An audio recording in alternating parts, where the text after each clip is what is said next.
नमस्कार दोस्तों। आज फिर से हम जुड़ चुके हैं अपने हिंदी साहित्य चैनल में। और जैसा कि आप सभी जानते हो कि हम आपके लिए एक नए विषय के साथ प्रस्तुत होते हैं, तो वैसे ही आज हम आपके सामने प्रस्तुत हुए हैं, जिसमें हम जून 2021 में नेट का जो एग्ज़ाम होता है, परीक्षा होती है, उसमें आने वाले हिंदी साहित्य से 15 जो प्रश्न हैं जिनकी संभावना है जून 2021 में आने की, उन सभी 15 प्रश्नों पर हम आज इस अध्याय में चर्चा करेंगे। तो अपने अध्याय को शुरू करते हैं और देखते हैं वे 15 क्वेश्चन कौन से हैं। तो प्रथम प्रश्न है, सूर्यकांत त्रिपाठी निराला का प्रथम काव्य संग्रह है। सूर्यकांत त्रिपाठी निराला का प्रथम काव्य संग्रह है। तो आप कमेंट बॉक्स में उत्तर भेज सकते हैं दोस्तों। तो जल्दी से बताएं कि सूर्यकांत त्रिपाठी निराला का प्रथम काव्य संग्रह कौन सा है।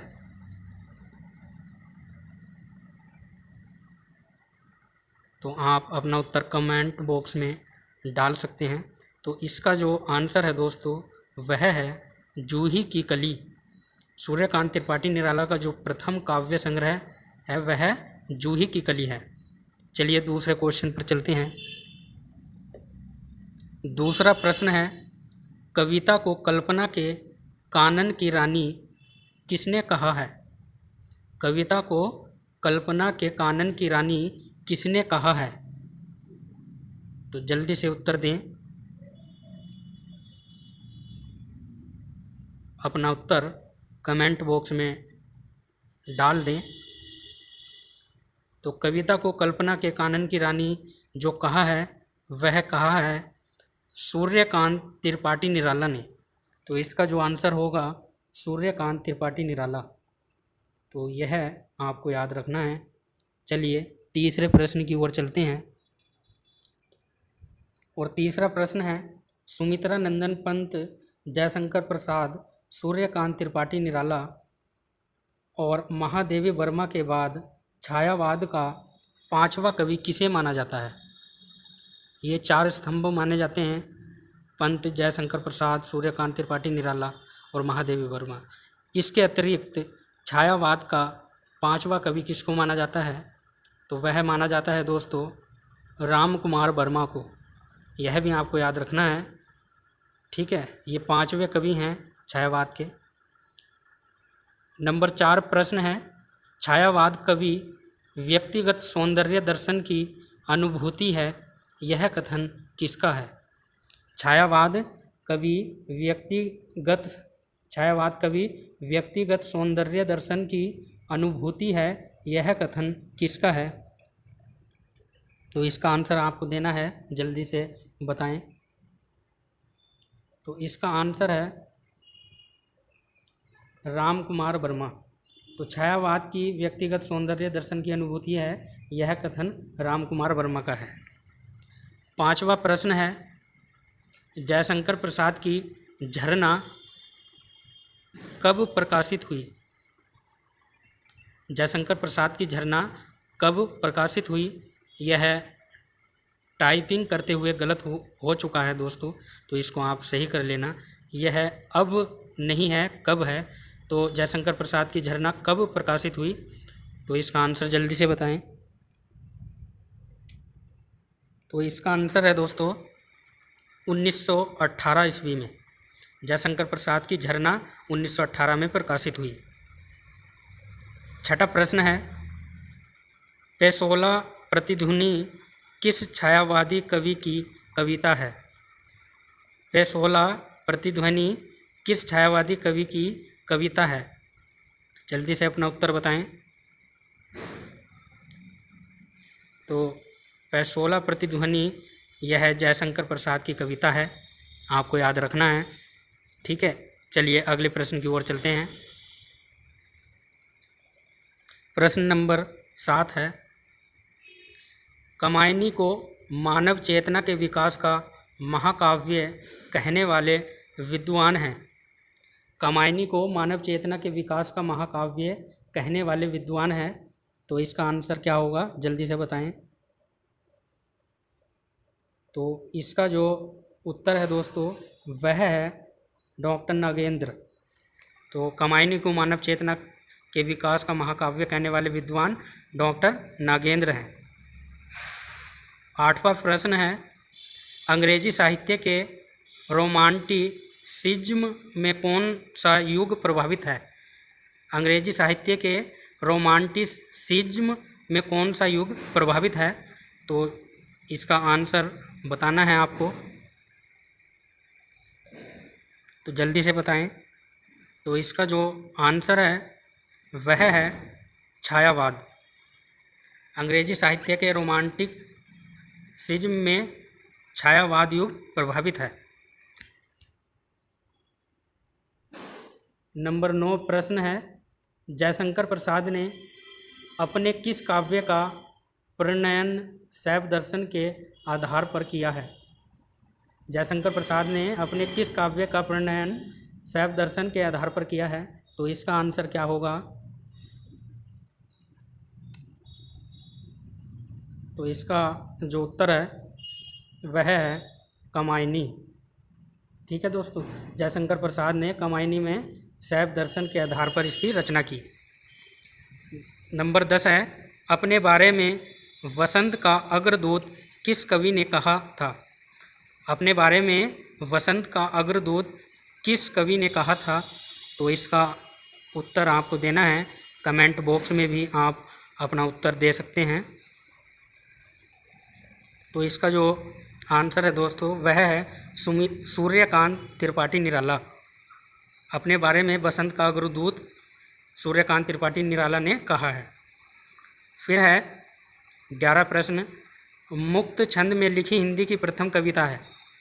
मुक्त छंद में लिखी हिंदी की प्रथम कविता है, तो जल्दी से बताएं इसका आंसर क्या होगा। तो मुक्त छंद में लिखी हिंदी की प्रथम कविता जो है वह कौन सी है?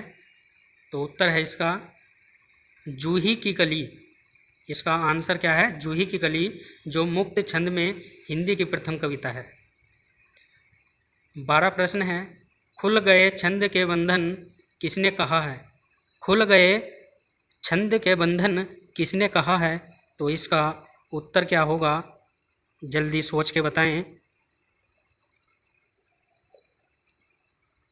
तो इसका जो उत्तर है दोस्तों वह सुमित्रा नंदन पंत है। खुल गए छंद के बंधन यह सुमित्रा नंदन पंत ने कहा है दोस्तों।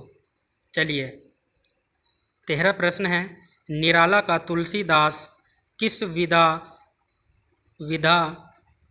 में से रचित काव्य है? यानी निराला का तुलसीदास किस विधा में से रचित काव्य है? तो इसका आंसर क्या होगा?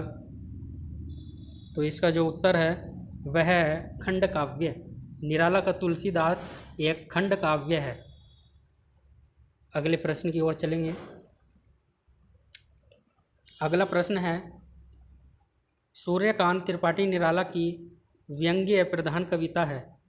सूर्यकांत त्रिपाठी निराला की व्यंग्य प्रधान कविता है, तो कौन सी है यह जल्दी से आप बताएं।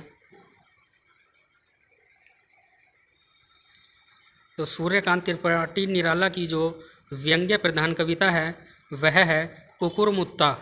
यह आपको याद रखना है, कई बार परीक्षा में पूछा गया है। ठीक है, तो कुकुरमुत्ता सूर्यकांत त्रिपाठी निराला की व्यंग्य प्रधान कविता है। 15वां प्रश्न है, जयशंकर प्रसाद ने ब्रज भाषा में कौन सी रचना लिखी? जयशंकर प्रसाद ने ब्रज भाषा में कौन सी रचना लिखी? तो इसका उत्तर भी आपको देना है, जल्दी से अपना उत्तर दें दोस्तों।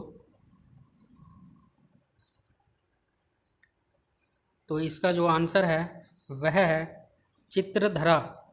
इसका आंसर है चित्रधारा।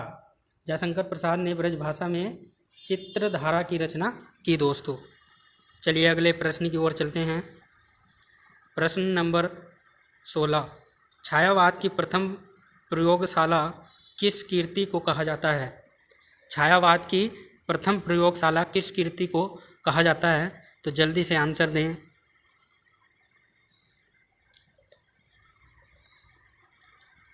तो इसका आंसर है दोस्तों झरना, जो कि जयशंकर प्रसाद की रचना है। तो छायावाद की प्रथम प्रयोगशाला झरना को कहा जाता है। चलिए अगला क्वेश्चन है, सूर्यकांत त्रिपाठी निराला की जूही की कली कब प्रकाशित हुई? सूर्यकांत त्रिपाठी निराला की जूही की कली कब प्रकाशित हुई? यह भी कई परीक्षाओं में पूछा गया है, तो जल्दी से आंसर दें। तो इसका जो उत्तर होगा दोस्तों वह है 1916 ईस्वी। सूर्यकांत त्रिपाठी निराला की जूही की कली 1916 ईस्वी में प्रकाशित हुई दोस्तों। तो आज हमने यह 17 प्रश्न हल किए हैं, जो कि जून 2021 में नेट के परीक्षा में पूछे जा सकते हैं। तो इनको आपको याद रखना है, ठीक है। तो आपको वीडियो अच्छी लगी हो तो हमारे चैनल को दोस्तों सब्सक्राइब करें और वीडियो को लाइक करें और वीडियो को शेयर करें दोस्तों। आज के लिए इतना ही। धन्यवाद दोस्तों हमारी वीडियो देखने के लिए। और हम छायावाद से संबंधित सभी प्रश्न आपके सामने लाने वाले हैं, तो कल तक बने रहें। कल हमारी वीडियो आ जाएगी जिसमें हम छायावाद से संबंधित सभी प्रश्न आपके सामने लाएंगे, जो कि नेट की परीक्षा में पूछे जा चुके हैं। वह सारे प्रश्न हम आपके सामने प्रस्तुत करेंगे, जो कि 2004 से 2020 तक सभी प्रश्न छायावाद से आए हैं। उन सभी का हम वर्णन करने वाले हैं। तो इसलिए कल जो हमारी वीडियो अपलोड होगी उसको आपको ज़रूर देखनी है और उन सभी प्रश्नों को ध्यान में लाना है और उनको याद करना है दोस्तों। बस आज के लिए इतना ही दोस्तों। धन्यवाद। नमस्कार दोस्तों।